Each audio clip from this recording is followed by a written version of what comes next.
Hey guys, I am here for our UFC, what is it? UFC London card predictions and picks. But as you can see here, last time we didn't do so good in our picks, but we're looking to make a resurgence. We're still very, very positive on the year and just overall. So yeah, let's just get right on into it. From the bottom to the top. So Melissa Dixon versus Luana Carolina. Don't give a fuck. I'm not gonna watch this fight or even the next fight. It's just not worth my time.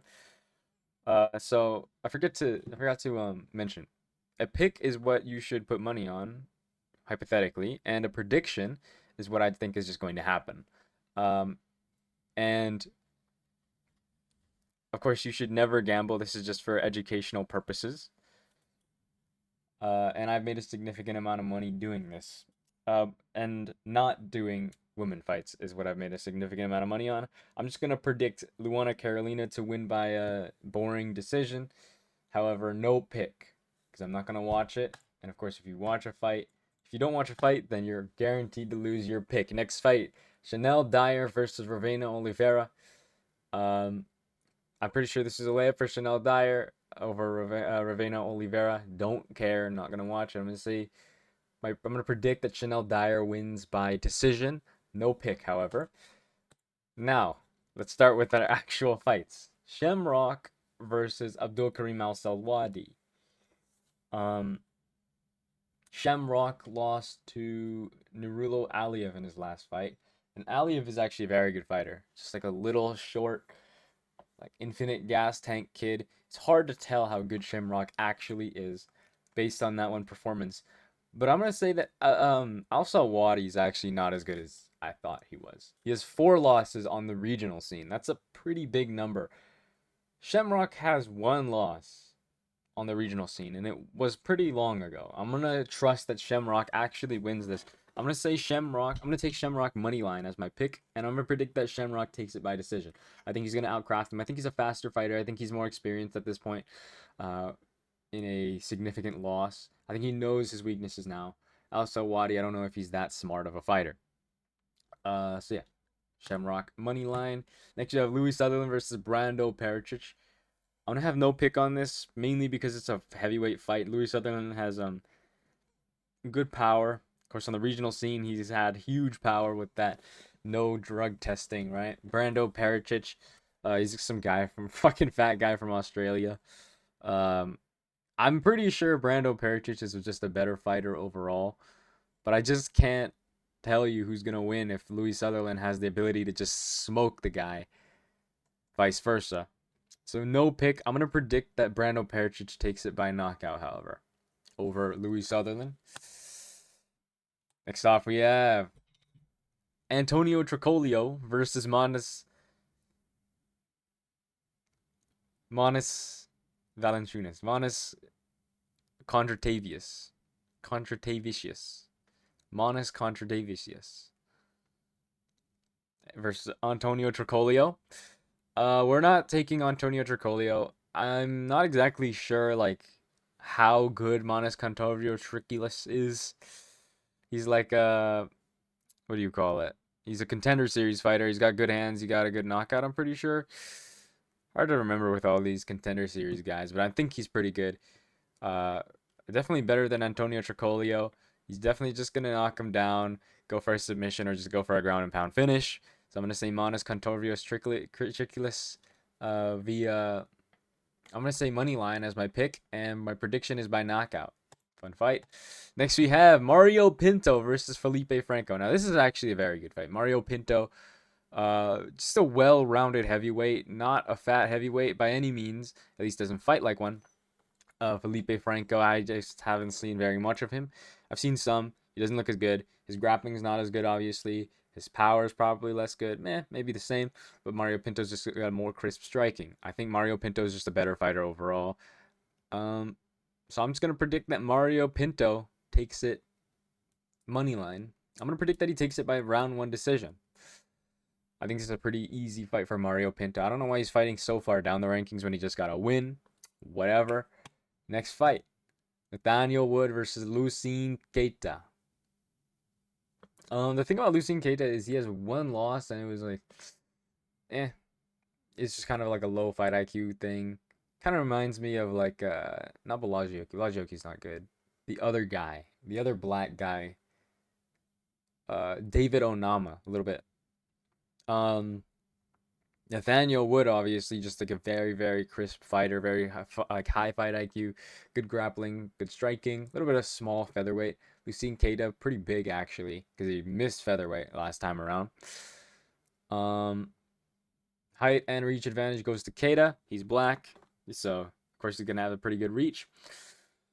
Um, I've gone back and forth. Nathaniel Wood is pretty susceptible to being chinned. Or at least he's chinny, but he has good recovery. But Lucien Keita obviously just has the ability to chin anyone. And I have a feeling that he might just go in there and really lay it on, have a nice performance, and really say, yeah, I am going to be in the rankings soon. Kind of deal. As a debutant. I just have no idea. I have no idea who wins this fight.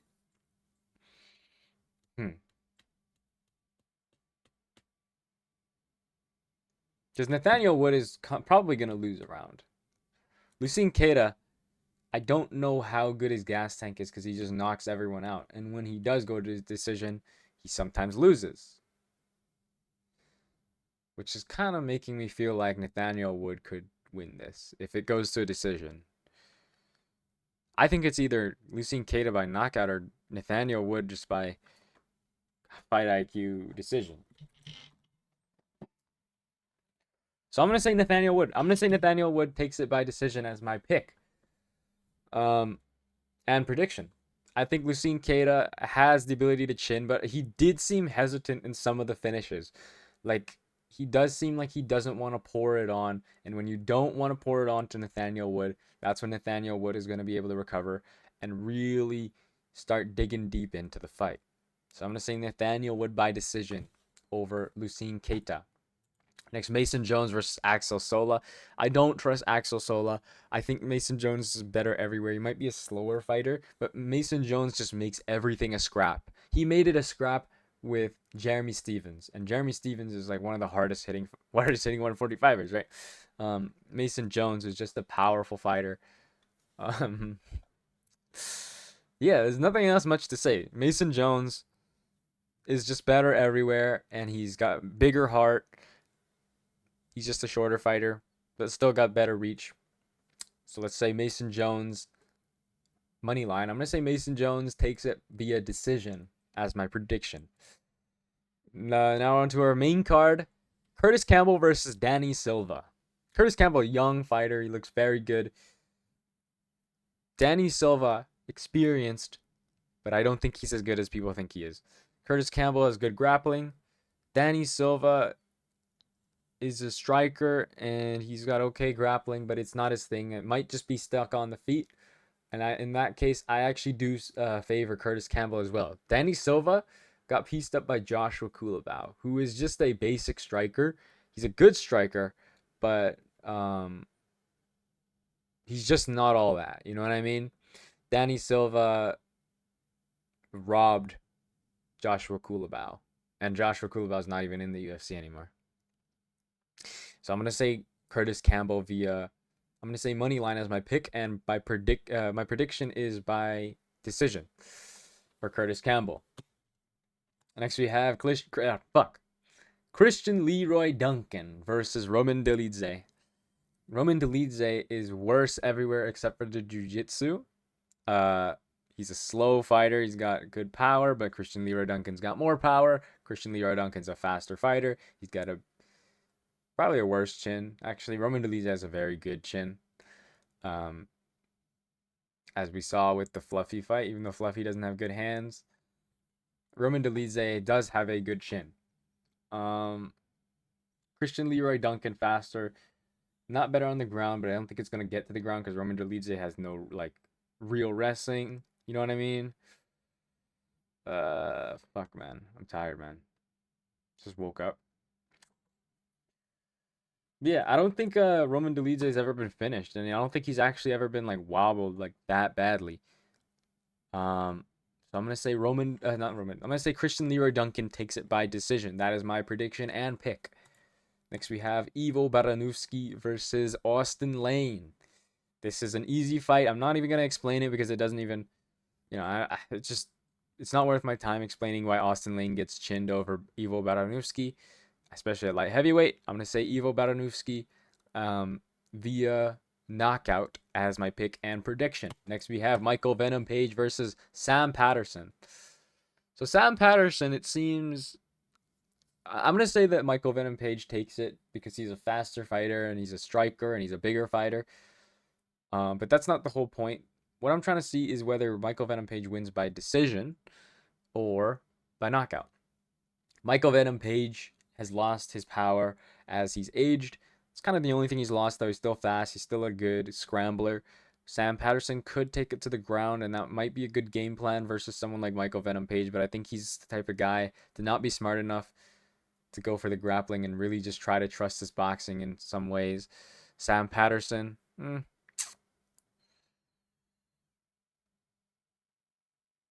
going to say that Michael Venom Page takes it via a decision. Sam Patterson has been chinned twice. However, those were in lightweight. And Sam Patterson, he had to cut a lot for being such a tall guy. I mean, Michael Venom Page is tall for middleweight. And Sam Patterson making lightweight, that's a tough thing to do. MVP is just a crisper striker. And the thing about Sam Patterson is he could chin Michael Venom Page, but Michael Venom Page, it's just hard to touch him when he's been doing point style striking for such a long time. It's just hard to hit someone like that with so much experience. I think that Michael Venom Page, with the MMA and what is it, Taekwondo or is it karate experience, point style, I think he's not gonna get hit a lot. And I think that Michael Venom Page is gonna dish out the power. He's gonna get in there, really start hitting Sam Patterson, and really make it a one-sided fight until the end. I don't think it's going to be a finish, however. I think Sam Patterson's a tough guy. I'm going to say Michael Venom Page by decision over Sam Patterson as my pick and prediction. Next, we have Luke Riley versus Michael Aswell. Also, somewhat of a layup, in my opinion. Luke Riley, a good fighter. Has that win over, who was it again last time around?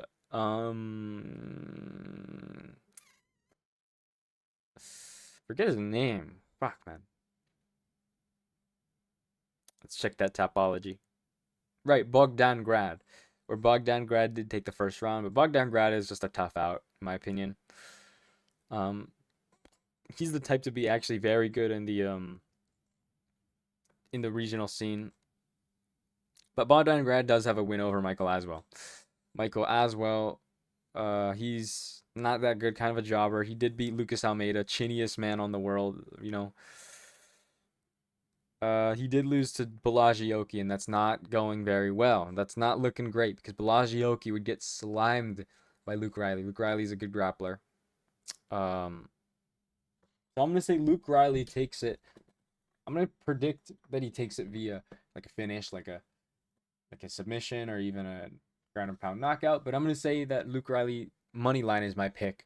I just think that Luke Riley's better everywhere, except for maybe like if it gets really dirty, then Luke Riley is a slightly cleaner fighter who doesn't handle too well like the dirty fighting. But I still think that Luke Riley will win this over Michael Aswell. Lastly, our main event, Movsar Evloev versus Lerone Murphy. I think a lot of people are overestimating Lerone Murphy's abilities. He's gone to fights. This is a good fight, by the way, but it's still, he's gone to split decisions with Edson Barbozi and stuff like that. And he's had tough fights with people like not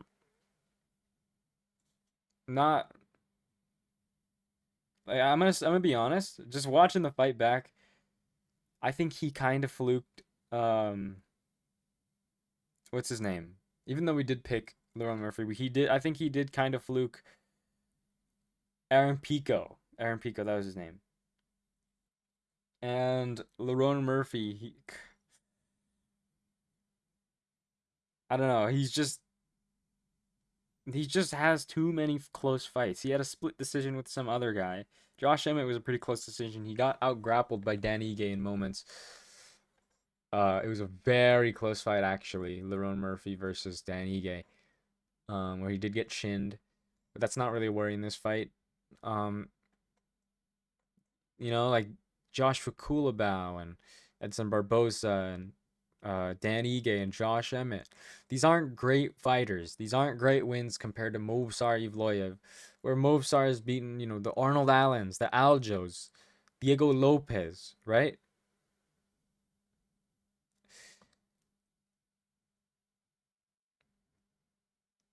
I'm just gonna say that Movsar Evloev will take this via unanimous decision. I'm gonna say decision as my pick and prediction. I just think that he's a better fighter. He's a good boxer. Lerone Murphy does have the power advantage, but that's really if he swings for something like a fucking spinning elbow, right? And Movsar Evloev is a smart fighter. He's got a good chin, and he's a better grappler. Obviously, Lerone Murphy's very susceptible to being grappled, um, as we've seen before with what's his name? He gets back up pretty well, but it's just like Movsar Evloev has that chain wrestling with that Dagestani handcuff. Lerone Murphy has been out wrestled by Aaron Pico and at times Josh Emmett, Dan Ige. Um, I think if it's someone like Movsar, it's just going to be a complete domination. It's just going to be, we're going to see Movsar in his true colors. And I want to see Movsar Evloev versus Alex Volkanovski, but we'll never know because that fucking guy just pulls out of everything. But I hope to see Movsar Evloev go for a title shot. I think this is an easy fight to predict. Movsar Evloev by decision. So yeah, that was my UFC London card picks. Bye bye.